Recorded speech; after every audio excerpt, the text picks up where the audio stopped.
My name is Brian Kamenker. Pro-family groups across America and from Britain to Australia have asked me to share what same-sex marriage has done to Massachusetts, which was the first state in the U.S. to allow this travesty. I'm the president of the pro-family group Mass Resistance.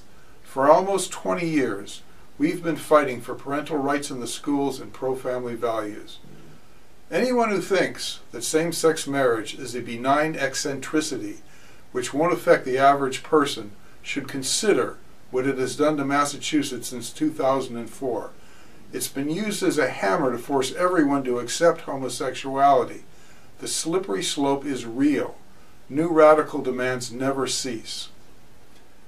On November 18, 2003, the Massachusetts Supreme Judicial Court announced its Goodridge opinion, declaring that it was unconstitutional not to allow same-sex marriage. 6 months later, despite public outrage, homosexual weddings began to take place, and that was just the beginning. Almost immediately after the gay marriage ruling in Massachusetts, things started happening in high schools across the state.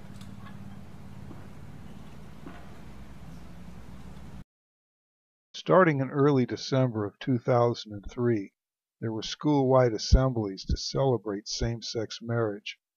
Kids were given literature from national homosexual groups, telling them how it was now to be considered a normal part of society. Children in schools were given this sheet on marriage myths by the homosexual group Gay and Lesbian Advocates and Defenders. One of their myths is that the purpose of marriage is procreation. Another myth is that children are better off when raised by a mother and a father. And lots of other things were handed out. Within months, it was brought into the middle schools. An exhibit called Love Makes a Family, meant to normalize the concept of homosexual marriage in kids' minds, was going through schools across the state. In September of 2004, an 8th grade teacher in Brookline, Massachusetts, told National Public Radio that the gay marriage ruling had opened up the door to teaching homosexuality in her class. She told NPR, "Give me a break, it's legal now." The following year, it was in elementary school curricula, with hostility toward parents who disagreed. Kindergarteners in Lexington, Massachusetts, were given copies of a picture book, Who's in a Family, telling them that same-sex couples are just another kind of family, just like their own parents. The book made a point of showing 2 mothers and 2 fathers to the children. One Lexington parent, David Parker, demanded to be notified when this was happening and to be able to opt out his son in kindergarten. But rather than work with him, the arrogant school officials had him arrested and put him in jail overnight when he wouldn't cease his demand. The case outraged parents across the state, but the school officials refused to relent. The next year, 2nd graders at the same school were read a book, King and King, about 2 men who fall in love and marry each other, ending with a picture of them kissing. When parents Rob and Robin Worthland complained, they were told that the school had no obligation to notify them or allow them to opt their child out. So the Parkers and the Worthlands filed a federal civil rights lawsuit against the town and the school system.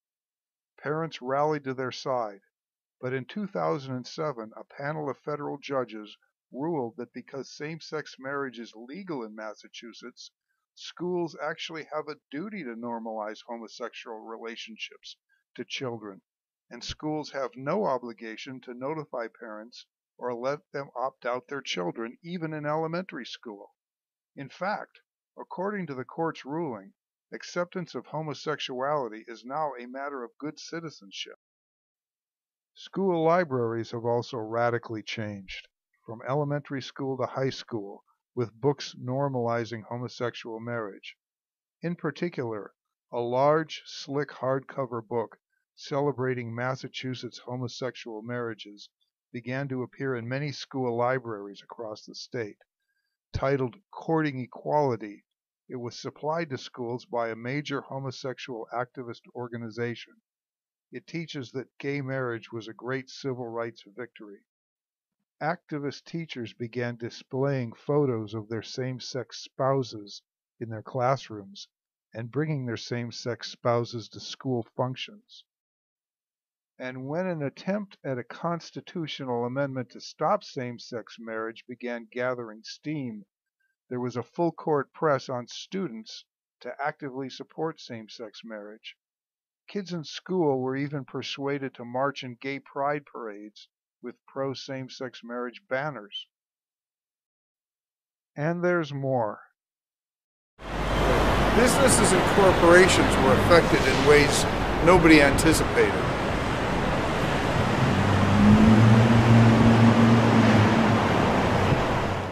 All insurance in Massachusetts must now recognize same-sex married couples in their coverage. This includes auto insurance, health insurance, life insurance, and everything else.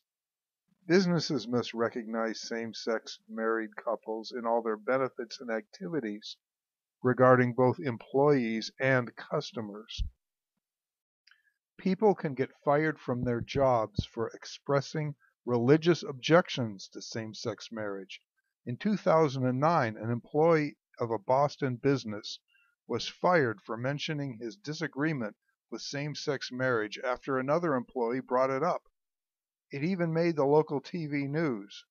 His letter of termination said that his comment was inappropriate because, quote, in Massachusetts, same-sex marriage is legal. And of course, the wedding industry is required to serve the homosexual community if requested. Wedding photographers, halls, caterers, etc. must accept same-sex marriage events or be held liable for discrimination. Businesses are often tested for tolerance by homosexual activists. The activists will go into restaurants or bars and publicly kiss and fondle each other to test whether the establishment demonstrates sufficient equality, and if not, the businesses can be fined and punished. The legal profession and the judicial system have also been terribly affected. The Massachusetts bar exam now tests lawyers on their knowledge of same-sex marriage law. In 2007, a Boston man failed the Massachusetts bar exam because he refused to answer a question about homosexual marriage. Increasingly, lawyers in Massachusetts firms practicing family law must now attend seminars on homosexual marriage. Specific issues regarding homosexual family law are now firmly entrenched in the Massachusetts legal system. In addition, there are now several homosexual judges overseeing the Massachusetts family courts. Almost immediately after same-sex marriages came to Massachusetts, the changes started, beginning here at the State House and permeating throughout government.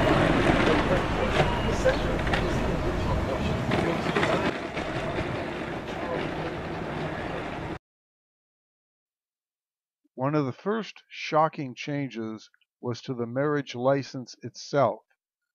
It doesn't say husband and wife anymore.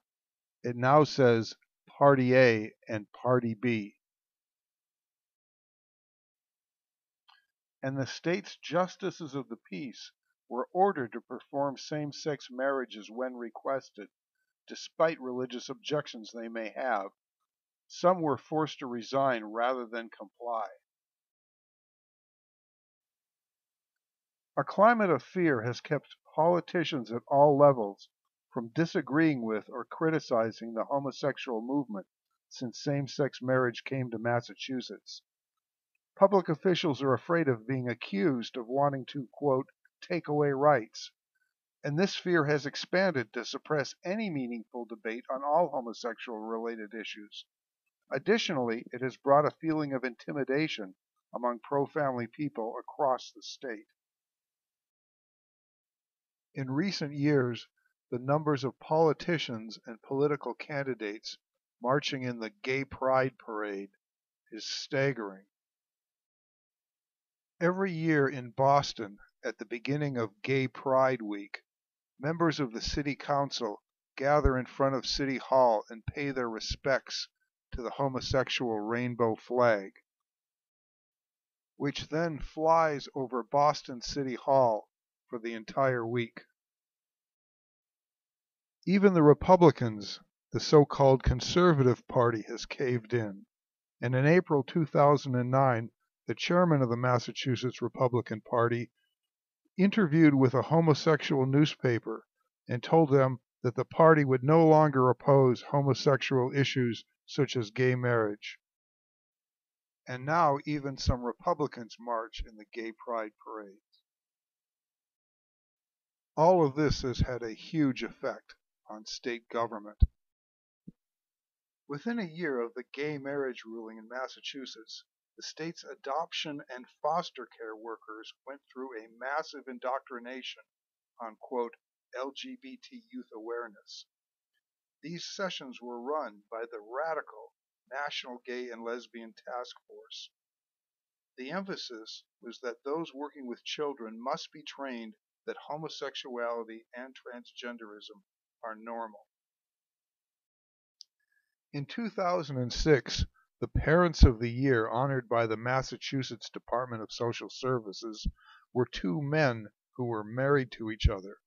The men had adopted a baby through the state, against the wishes of the baby's parents, by the way, according to news reports. And the day after that adoption was final, the state approached the men about adopting a second child. The state-funded Massachusetts Adoption Resource Exchange, whose logo includes two men with a child, has been pushing GLBT family formation and holds adoption parties where homosexual couples can come and see available children in person. Birth certificates in Massachusetts have been changed from mother and father to mother/first parent and father/second parent. Two men or two women can now be listed as the parents on birth certificates. Homosexuals who adopt can revise children's existing birth certificates. Adoption agencies have said that well over 40% of their adoptions are to homosexual couples. Anecdotal reports also indicate that many adoption agencies now favor homosexuals over normal couples. And it's getting even more radical. On May 15, 2013, a representative of the Massachusetts Department of Children and Families told a Boston Bar Association forum that they are weeding out adoptive and foster parents who are not willing to wholly accept and support GLBT self-identification by a child in their care. Hospitals and public health have really changed and really been affected. Public health has certainly changed. In 2007, the commissioner of the Massachusetts Department of Public Health, who is married to another man, told a crowd of middle school and high school kids at the state-sponsored Youth Pride event that, quote, it's wonderful being gay, and that he wants to make sure that there's enough HIV testing for all of them. However, the sexually transmitted diseases test required to obtain a marriage license was eliminated 5 months after same-sex marriages began in Massachusetts by a bill quietly signed by Governor Mitt Romney. This was despite an increase in syphilis cases and other STDs in homosexual men in Massachusetts at the time, according to the Mass Department of Public Health. Gay domestic violence has become so epidemic in Massachusetts that it now has its own budget item in the state budget with a considerable amount of money. portions of millions of dollars going to it each year.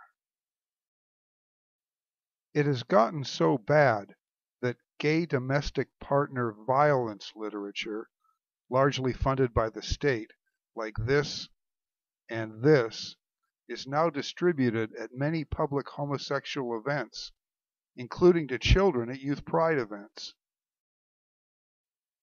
But probably Exhibit A of how out of control a public health department can get is the Little Black Book, which was given out to teens at Brookline High School on April 30th, 2005. The Massachusetts Department of Public Health and the City of Boston Public Health Commission both had a part in making it, along with some private homosexual-related groups. Among other things, it gives tips to boys on how to perform sex acts on other males. And it even includes a directory of bars in Boston where young men can meet for anonymous sex. The book cites the right to marry as one of the, quote, important challenges in a place where it's a great time to be gay. Also in the book, the health department's messages to kids include, you have the right to enjoy sex, i.e. homosexual sex, without shame or stigma, and you have the right to safer sex materials that speak to your desires. It is so obscene and disgusting that when we exposed it to the media, the governor of the state at the time, Mitt Romney, tried to distance his administration from it. But spurred on by the legality of same-sex marriage, the radical path has continued. The official Massachusetts Department of Public Health policy now is that the unusual and often horrible diseases and issues surrounding homosexual behavior must not be considered a public health problem. The medical community should not stigmatize or discourage it, but instead should put more resources into gay health care. Astoundingly, hospitals have become radicalized in a big way. Because of the purported necessity to cater to so-called LGBT health issues, nearly every major Boston hospital has become an active supporter of the homosexual movement. This includes marching in the gay pride parades, holding homosexual events, and putting on numerous gay health-related seminars. This is one of the most disturbing things that's happened. How bad is it? In 2011, a prominent physician at Beth Israel Deaconess Medical Center in Boston, which is a large Harvard-affiliated hospital, objected to the hospital being involved with gay pride activities. He also pointed out the medical health risks of homosexuality. The hospital then threatened to fire him, telling him that same-sex marriage is legal and that his comments constituted, quote, harassment and discrimination. Churches have also been affected, but in ways which most people haven't considered.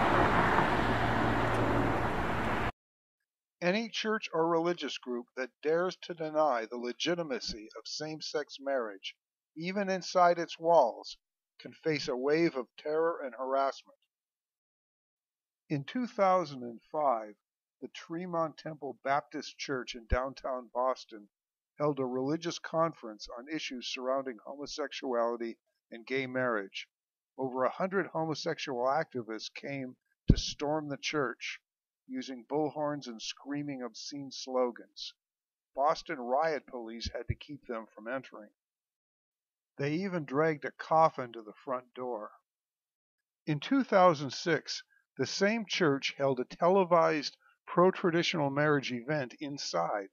Homosexual activists carrying this banner and other signs taunted and screamed at people entering and leaving.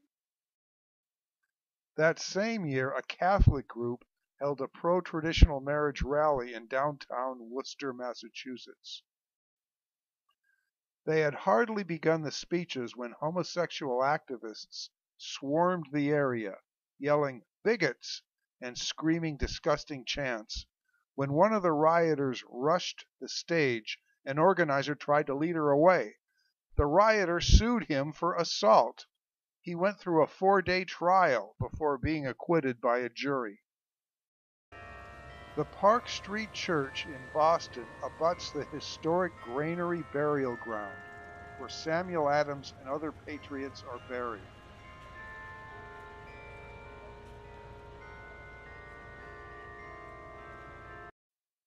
In 2009, the church held an ex-gay religious training session inside. Homosexual activists paraded through the burial ground, gathered next to the church, and held an ear-piercing bullhorn to the church windows to disrupt and terrorize the people inside. In 2012, a Catholic church in Acushnet, Massachusetts, posted the words, "Two men are friends, not spouses," on its outdoor sign. Over the next day, the church received a flood of profane phone calls, including a threat to burn down the building. Then, at the Sunday Mass, homosexual activists gathered outside the church to harass and intimidate the parishioners. In 2013, homosexual activists targeted Pastor Scott Lively, who had preached against the homosexual movement in his sermons and writings. Pastor Lively had recently opened a religious mission and coffee house in inner-city Springfield, Massachusetts. A group of homosexual Occupy activists came and terrorized the people in the building. In all of these incidents, to our knowledge, the local police made no efforts to arrest the perpetrators or charge them with any crimes, though in the majority of the situations there were police officers at the scene or nearby. In fact, in our observations, the police were largely sympathetic to the homosexual activists. This is what you can expect with gay marriage becoming official policy. And then there's the slippery slope, the other consequences from gay marriage, affecting not only children, but society in general. The homosexual movement has had its plans in place for many years. Gay marriage was just a starting point. In 2003, before the gay marriage court decision in Massachusetts, the prominent Boston Gay and Lesbian Advocates and Defenders Legal Group passed this brochure out at a homosexual event, outlining their long-term action plans. At the top is marriage, and then their objectives include LGBT youth, Boy Scouts, transgender equality, law enforcement, immigration, and the military, among others. As we saw earlier, to them it all starts with same-sex marriage. In addition, they are continuing the aggressive push to normalize homosexuality in the schools, and it's having chilling results. A government survey of high school students across Massachusetts showed that the percentage identifying as gay and who had same-sex physical contact rose by about 50% between 2005 and 2009. What comes next? The major theme now in Massachusetts is transcending sexual boundaries, and it's going in all directions. Polygamy is no longer an exotic concept, but is being mainstreamed wherever possible. Recently, the governor of Hawaii even admitted that if gay marriage passes there, a polygamy lawsuit by the homosexual movement will probably be next. Sadomasochism is also being mainstreamed by the homosexual movement. Almost every gay pride parade now has a contingent promoting leather and consensual infliction of pain. Not too long ago, cross-dressing was a fringe behavior. Now, the transgender rights movement is celebrated at the highest levels of state government. Men not only dress as women, but get medical procedures to look like women, and march in the streets for transgender rights. But as we see over and over, the movement's major focus is on children. Here is a man at a Youth Pride event in downtown Boston, and that's just the tip of the iceberg. A few years ago, Fox News interviewed us about a gruesome discovery at the world-renowned Children's Hospital in Boston. The two kids in this photo from the Boston Globe were identical twin boys. One of them decided to become a girl. The hospital has set up a gender change clinic for pre-adolescent children to be given hormones and drugs to delay puberty, including growth in height, in order to facilitate body mutilating operations later on to supposedly change their sex. It's being celebrated in the media. And just this year, the State Department of Education issued a directive to schools across the state that boys who decide to dress as girls should be able to use girls' restrooms, play on girls' sports teams, and be addressed by a girl's name without the parents' knowledge or consent. And other students or staff who don't agree must be disciplined or given diversity training. That is the brave new world in Massachusetts since gay marriage began. As we've shown you, the slippery slope is real. And moreover, all it takes is one state to enact it, and the activists waste no time beginning their work there and in neighboring regions that haven't yet been overcome. Once same-sex marriage gets a foothold, society becomes more oppressive, hammering citizens with the force of law. The judicial system becomes more radical and arrogant, and politicians become more cowardly. And once that concept is institutionalized, other boundaries on sexual behaviors quickly begin to fall. It's interesting that you hear a lot about civil rights and equality, but in fact, many true civil rights begin to disappear, and people holding traditional values become second-class citizens under the law. The push for gay marriage is really about putting the legal stamp of approval on homosexuality and forcing its acceptance on otherwise unwilling citizens and on our social, political, and commercial institutions. To those of you where this is being threatened, do not wait. It is absolutely necessary to call, write, and even visit your elected officials. They must feel your outrage before it's too late. Thank you.